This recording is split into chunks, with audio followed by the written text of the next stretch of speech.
Thanks for tuning in to Men for the Win, a podcast hosted by David Kufis and Dan Thompson, two avid fans who appreciate well-played baseball, especially when it's done by the Twins. Men for the Win is sponsored by the Grand Group with Edina Realty. Are you looking to purchase a new home in the Twin Cities area? Or perhaps you're trying to sell your current home? Whether you're upsizing or downsizing, the Grand Group with Edina Realty will meet all of your housing needs. Contact the Grand Group by emailing thegran, that's G-R-A-N, group, at edinarealty.com, or call them by phone at 612-817-8751. The Grand Group with Edina Realty, 7-time Minneapolis St. Paul Magazine Super Agent Award winners. On this episode, David and Dan recap the Twins' 3-game series against the Chicago Cubs. Thanks for listening. Enjoy. Thanks for tuning in to Men for the Win. My name is David Kufis. With me, as occasionally, is Dan Thompson. We're finally back together, Dan. We've been apart for so long. Did you miss me, Dan? By the end, a little bit. Actually, I miss more having my two monitors, so I can look at you and then I can look at my other thing. I've been traveling. I don't know if you've noticed because I bring the podcast places and you don't. But I have been working off of one screen and one laptop. There was one time I didn't even have all of... Anyway, I guess I'm glad to have the conversation again because we do have a lot to talk about. We do. And you know what, Dan? I'm a little tired of getting all this garbage about not bringing my podcast equipment. The whole reason Hogs even exists is to make sure that's a possibility so we can get some time away. It's not my fault you insist on traveling with your equipment, Dan. It's my fault when you're already when you book your vacations 2 years in advance and then I can't get the weekends that you have. You have this gaming convention that you have to go to all the time and all this. So once a year, all the time. Okay, anyway, enough with this here. Here we go. Let's talk about a couple of things here, housekeeping notes before we get into the recap. Dan, it's been a while since we've been together, as we've mentioned, and Hogs offered a sincere apology. Now, folks, if you weren't listening a couple episodes ago, Dan said that he had never said something, which clearly he had, and I showed the receipts, and I dressed down Hogs, and now I'm just waiting, Dan. I'm waiting on your apology. Run away! Run away! I have nothing to apologize for, David. I still maintain that you took our comments out of context. Even I saw the thread. I listened back to the bit. But yeah, I still stand by my stance that it is unfortunate that teams don't score runs with the bases loaded, nobody out. But I don't think that it's a good thing when the Twins do that. I don't know why you have to take that a different direction.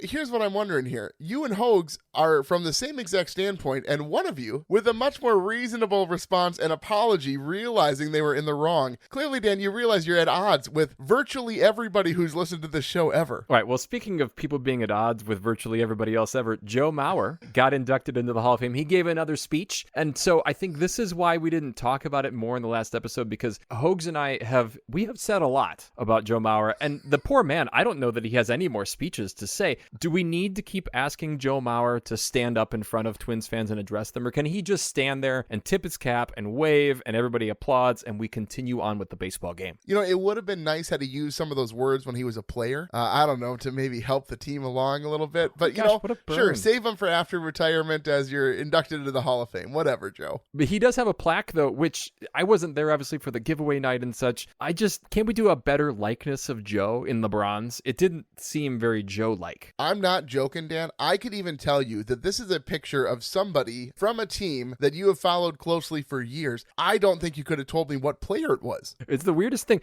I mean, at least do they have the sideburns? Like, if they have the sideburns, that's kind of the telltale sign. Maybe he should have been, drinking some Kemp's milk or eating some ice cream. Kiss the cows. That would have made it more obvious. That was a little forced there, I must admit. I just wanted to play the sounder, and I feel like I had to justify it with a dairy There was a reference. perfect spot when talking about Joe's words, but it's all good. But anyway, as we get into this Cubs recap, I was able to go to game one of this at Wrigley. I'd never been. I was very excited to go. I got to go with my dad, my brother, and a real good buddy, and we had a real nice time. A really cool stadium. If you hadn't had a chance to go, very small feeling. I made the loop, Dan, around the stadium in 12 minutes, which is sort of insane when you think about it. I don't think you can do that at Target Field without really getting in people's way. Isn't that about how long it took Hogs' mom to finish the mascot race?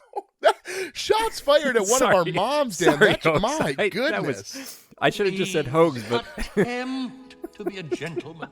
Ouch, Dan. Wow. Sorry. I was at Wrigley, but it was now, as I'm looking back, it was 19 years ago when I was there. So I probably can't can't say too much. I trust they've made some improvements, though. Yeah, I thought it was great. The concourse was really cool with all the neon over the concessions. They're really high tech for such an old stadium. You just grab your food and you put it on a mat, and there's cameras that tell you what the food is, which is sort of insane to me, Dan. Yeah, that's what I think it's the new Seattle Kraken arena, the Seattle, Tech City and all that. I think they do a lot of that fancy schmancy stuff. Can we get to this, though? I know we don't want to talk much about this, but this series where the Twins just win that first one and then lose the next two kind of disappointingly. Yeah, very anticlimactic series. Let's go ahead and jump into the series recap.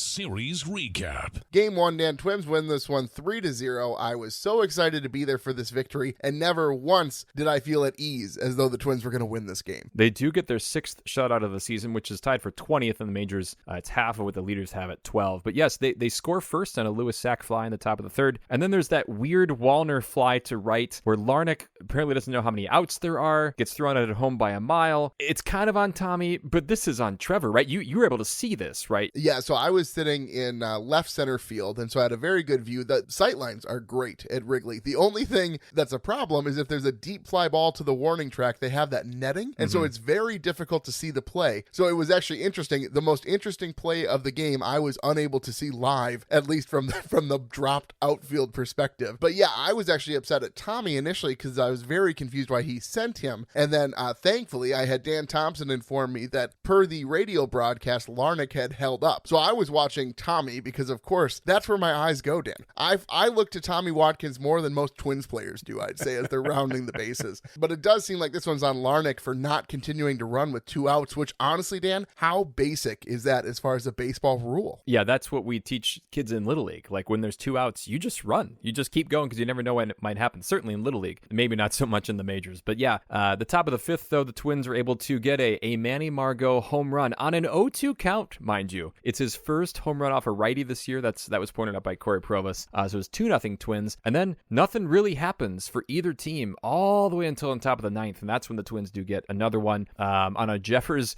ground into double play. He doesn't get the RBI. I'm feisty about this rule. I think because he docked in the run, he should get the RBI. But anyway, he doesn't. The Twins do get they get the run. So it's 3-0. But in between, David Festa was great, David. Yeah, 5 innings pitched, only 2 hits, 2 walks, 9 strikeouts, no earned runs. We had some very hospitable Cub fans right behind us, and so I had some questions about the stadium and kind of how the Cubs tend to do things, so I was curious who they were going to bring out of the bullpen and all that, and they were asking me about who this Festa character is, and I said, well, all I know is really they call him the Slim Reaper. He's made a couple of starts. His first time up, he got shelled, which is why his ERA looks so terrible. But the big thing here I said with Festa is I told him at the beginning of the game, if Festa gets through 5, we're going to have a very good chance to win this ball game. And I said, but there's no chance that they give him the 6th inning. And then, Dan, I started to rethink that, and I was thinking, well, maybe Rocco lets him come back out for the 6th. And then the question really became, Dan, would I prefer a tired David Festa or a fresh Caleb Thielbar? And I'm not sure ahead of time if I really know the answer, but what I will say, my father, who I was sitting next to, predicted that Caleb Thielbar would strike out the side, and I ought to have more faith. Got to take that man to a casino there. I'm sure that your father would love to go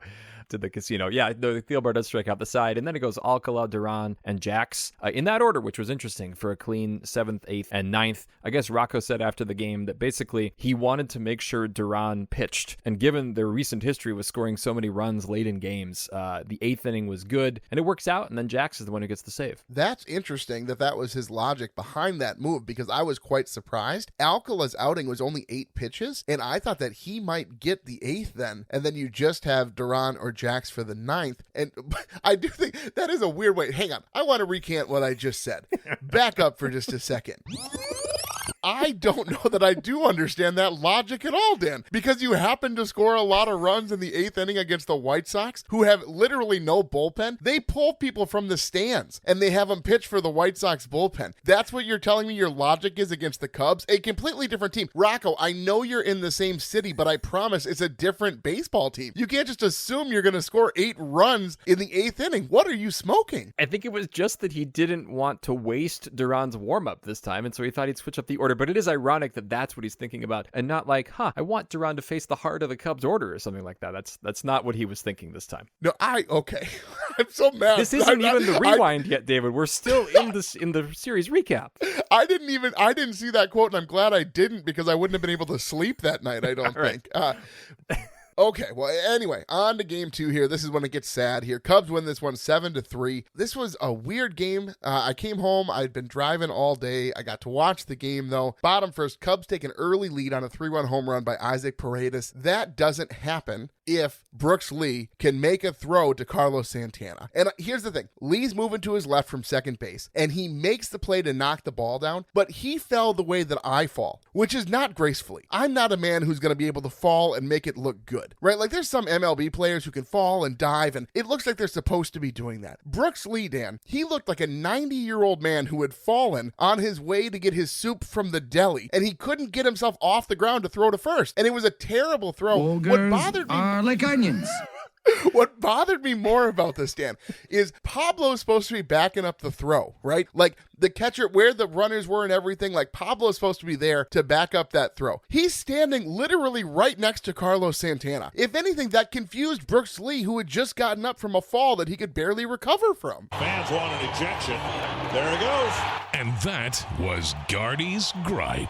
Can you save some of this for the segments? We're going to have like a 25-minute recap because you can't hold back all of your criticisms. None of that was in notes, by the way. I didn't know that was coming. In any case, yes, Brooks Lee, who's probably going to go to the injured list here, they've been priming us. I don't know if you've noticed, but like they moved him from short to second. Oh, because he can't make the throw. And Kyle Farmer's at AAA, striking out half of his at-bats. So we got to bring him up. Anyway, regardless, Pablo was not great. He only went the 5 innings. The Cubs get another run, so he has 4 earned runs, 7 hits, 1 walk, just 2 strikeouts.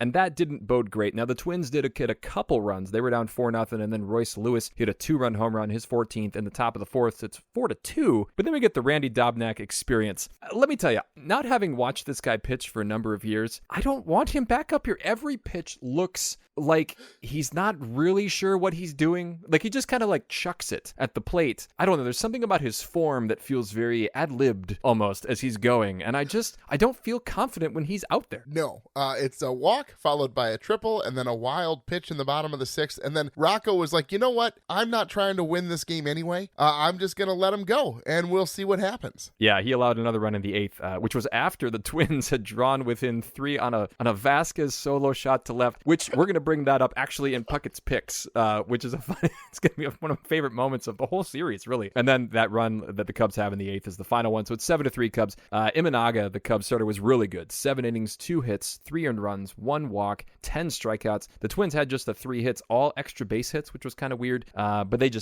weren't very competitive against him really all game. No. And then game 3 here, Cubs come away with this one 8-2. This one I'm a little bit less upset about because Rocco sort of had his hands tied.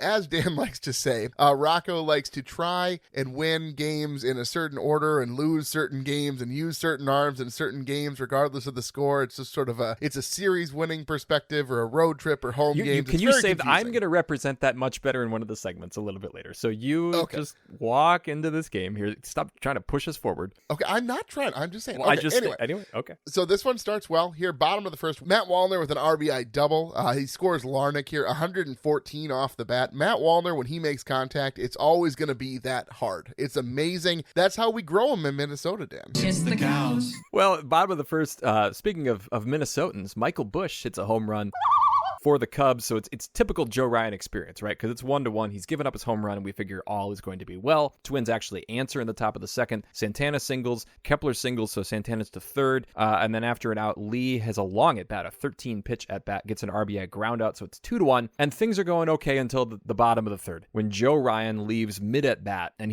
we'll talk more about this later, but he basically calls the trainer over right after he throws a pitch. He knows that it's a problem. Turns out to be tricep tightness, which we've heard the term tightness mean a lot of things from the Twins here over the years. So we'll see what happens over the next couple days. And then it gets ugly. Trevor Richards came in. This is the newly acquired, righty who can get lefties out kind of guy. Allows 1 hit and 5 walks in a bases empty situation. That was troubling. Cole Sands has to come in and bail him out after 3 runs allowed, but it's very suddenly 4-2 Cubs, and this doesn't feel competitive anymore. No, I mean, you already had the B squad out on the field. It's not going to get any better. Bottom 4th, Ian Happ hits his 18th homer. 2-run shot makes it It's 6-2 Cubs. And then another Jorge Lopez sighting. So he pitches 2 innings in relief for the Cubs, getting back at his former team who traded him away. He only allows 2 hits and he strikes out 2. Again, it just never felt like the Twins were going to come back in this one. The Cubs get 2 more runs in the bottom of the 8th. 8-2 Cubs final. Again, I sort of contend this game because of the Ryan exit. I just didn't really see this going the Twins' way from the get-go after Ryan had left. So it's one of those things where I'm not going to feel as bad about this loss as I would have if Ryan had made it into the 6th inning. Well, despite losing the series, the Twins actually are still only 3.5 back from the Guardians with this big 4-game series coming up at Target Field. The Guardians have lost 5 in a row. They just got swept by the Diamondbacks, so they're 67-47. The Twins are in second place at 63-50. And then the Royals are still finishing up a game here at the time we're recording, but they are a game back from the Twins. So this is a big series. It's a big stretch here, obviously, with the Guardians and the Royals series coming up. Catch 'em all, Kirby Puckett! Puckett's Picks winner.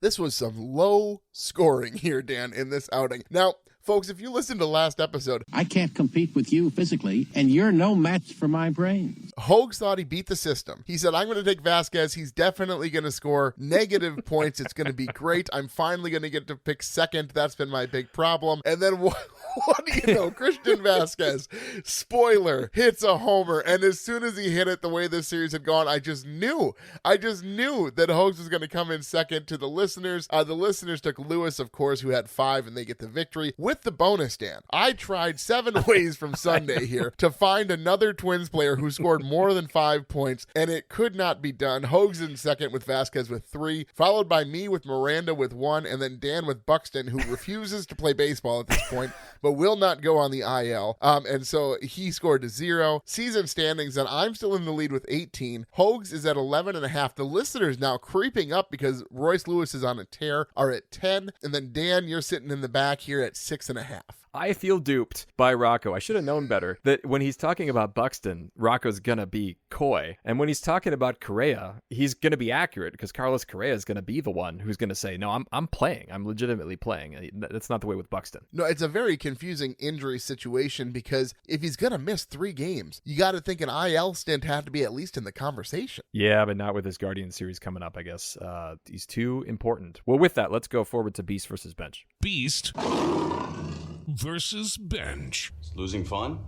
Is losing fun. So the guy I was going to pick if I had the chance to replace him, and I looked for the points for this guy too. They weren't quite there. But Matt Wallner, who had 3 doubles in the couple games. This guy, when he does connect, hits the ball so hard. Now, there's guys in the league like Kyle Schwarber. Miguel Sano was kind of like this to a point, right? Where you'll take the strikeouts. We'll take the strikeouts for Matt Wallner if he's going to hit, big doubles like this. His OPS is near 1,000. I mean, the guy can hit a baseball. I just don't understand how you can get away with a wild, violent swing like that. And I guess he's showing that you can. Yeah, it's fun to see him sort of bounce back after that rough start to the season. I think maybe we overplayed the rough stretch at the start of the season because it wasn't that large a sample size. And if there's one thing I'm known for, Dan, it's that more data is better, and a small sample size should not be used for rash decision-making, Dan. Well, and I should point out, he does have an OPS over 1,000. It's 1.036 with a batting average at 272. But again, game 3 is kind of like what you're going to get. You're going to get a hard hit double with an RBI, but you're also going to get 2 strikeouts and 3 at-bats. That's how it works, Dan. I'm going to go with David Festa. I'm partially biased here because I was in the stands, obviously, but he goes 5 innings pitched, no earned runs, 2 hits, 9 strikeouts. And it was interesting. Again, the Cubs fans behind me were very curious why Festa got pulled. They said, if I had a starter who's gone through 5 innings and he struck out 9 and only allowed 2 hits, I think I let him come out for an additional inning. But I said, not Rocco, not our man Baldelli. He was sure to pull that guy faster than my kiddo spills her milk after I pour it in the cup, Dan. It's the cows. There you go. 3 times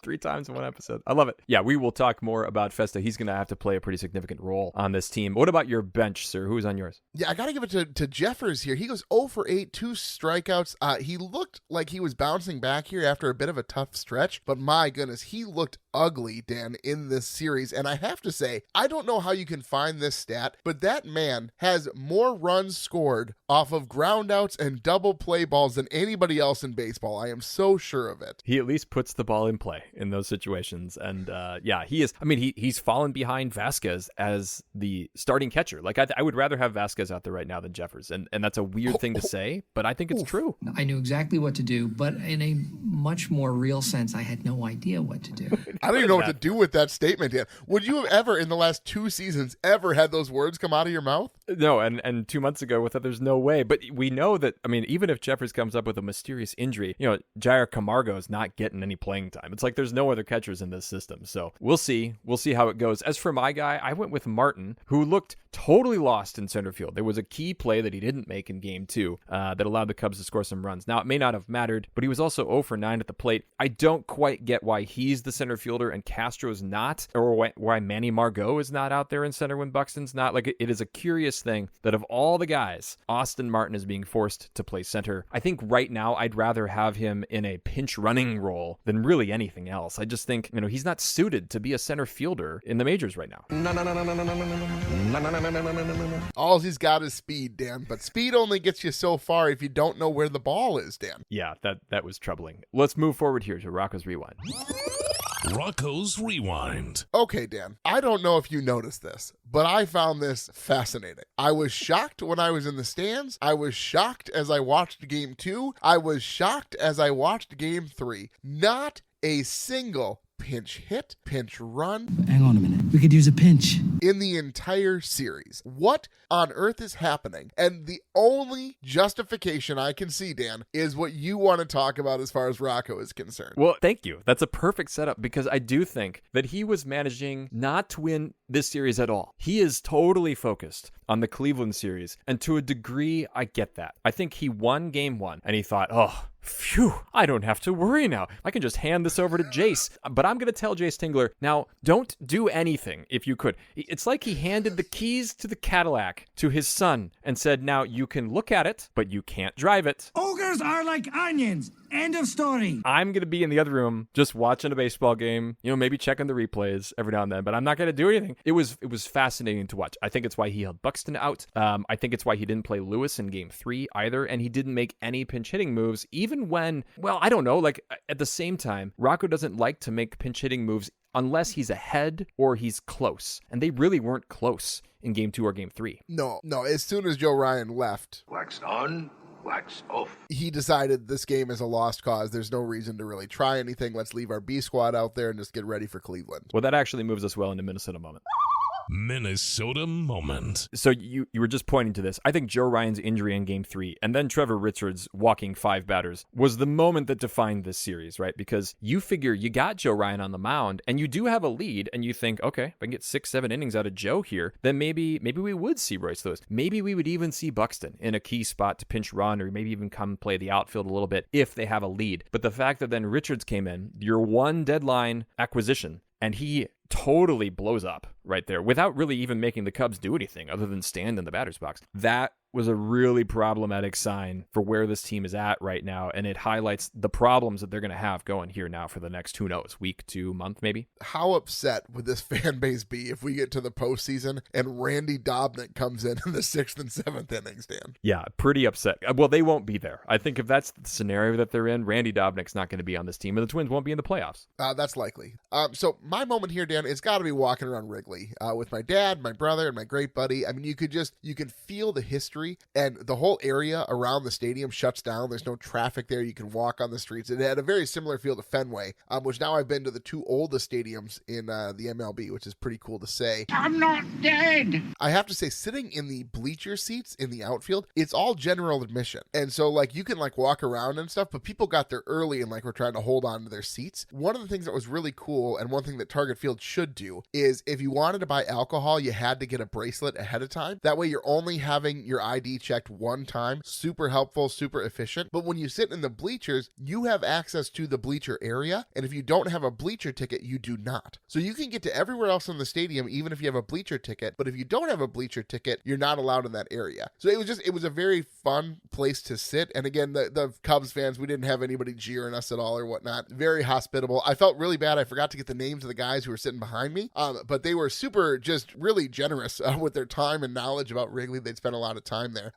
But again, my dad's getting older. You know, my family is expanding, and as each kid goes, the less opportunities you're going to have for this. And just to go with my dad and my brother and again my buddy, to go and just experience Wrigley together is a moment that I'm not going to forget anytime soon. That's really cool. It's a cool community thing that you can have, that kind of that almost that bleacher community within a larger community at that place. And what is it? I mean, they basically sold out the place, even though the team's hovering right around 500. Like, that's really amazing too. Well, this was a question that I asked the guys sitting behind me. I said, it's a Monday night interleague game, and the team is 3 games under 500, and the stadium is packed. And they said it's typical, and they said it's kind of a problem because ownership refuses to spend additional money, knowing that people are going to come regardless of the product, which I don't know if it's just because there's so many people who live in Chicago, but you could tell that these guys were pretty frustrated. And I'm like looking at the Cubs payroll, and I'm thinking, I don't think you guys know what it means to not have ownership spend money. Let's start there. And also, not a chance would I have thought this in a million years. I thought Target Field could hold like double the people that Wrigley could hold. Wrigley can hold more people than Target Field, which makes no sense to me, Dan, because honestly, it feels like a AAA park as far as the size is concerned. But I think Hogs had mentioned just the seats are so small, and with those bleacher seats, they just shove people in there just like crazy. Well, and I'm sure there were a lot of Twins fans there too, making the trip, because you don't often, it's every other year you get a chance to go down there. I'm really glad you got a chance. I look forward to going back at some point. Yeah, and if you are a Twins fan and you are listening to the show because I gave you a sticker at Wrigley,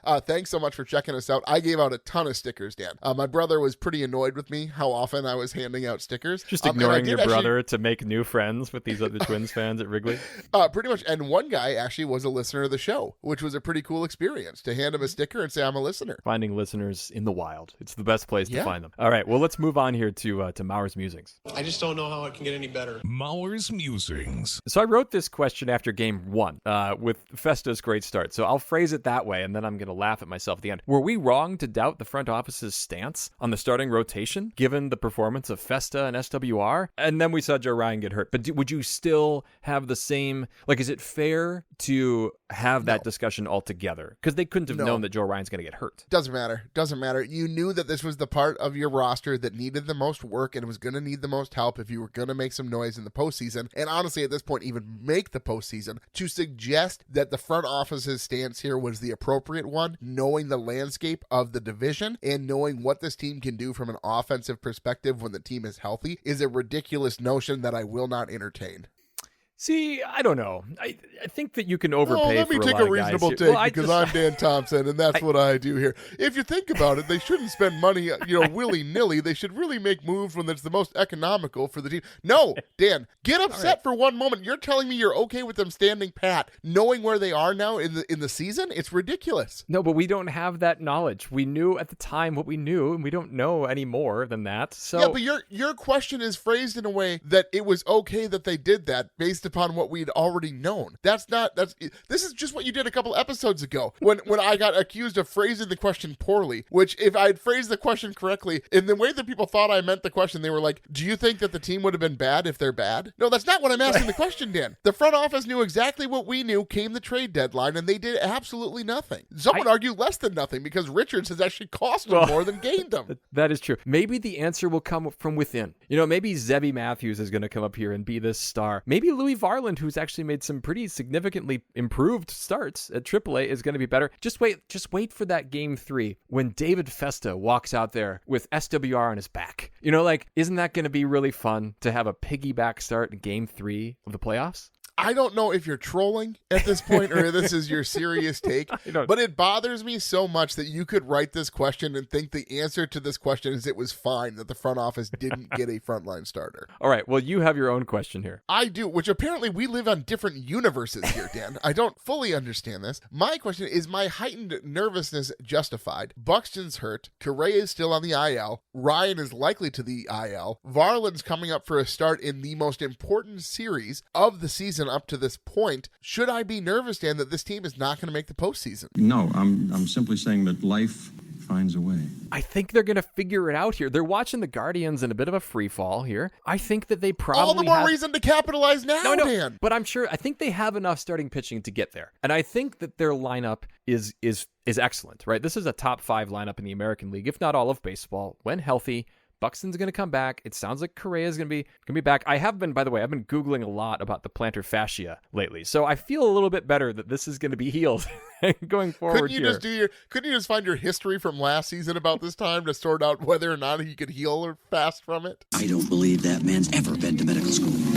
I can just see Dan DMing Carlos Correa with these WebMD articles about how to treat plantar fasciitis.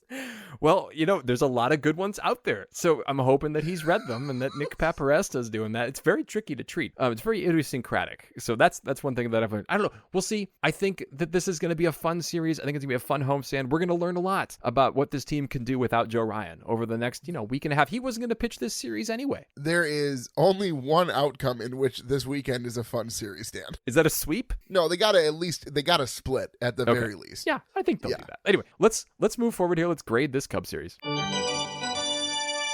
Series grades. Well, I got to give him a D here, Dan. Only saving grace was obviously game one, and for me, it was going to Wrigley, so it probably would have been an F anyway. But honestly, going on Monday night, knowing that Festa was pitching and seeing the lineup ahead of time, I assumed I was going to see a loss. So to get to see the one victory at Wrigley, again, a memory I'll hold for a long time. Yeah, see, I gave him a 5 out of 10 in advance retreat because I don't think that they tried after that first game very much, and it didn't look great in games 2 and 3. Certainly, the pitching just kind of fell apart there. But then well-played baseball, I don't know, a 6 out of 10. It's hard. This is getting harder to look at because I think this is such a Rocco problem in this series more than it was the players. I mean, you mentioned this, but look at the lineup that they put out there for game 3 and game 1, and not having Buxton, not having Correa. I thought for the guys who were there, yes, there were some mistakes by the young guys, but anyway, either way, it's an F. It's an 11 out of 20. Not a great series, not the result you wanted. You didn't build momentum positively heading into a big series. I don't know, Jack. It looked like Herbeck pulled him off the bag.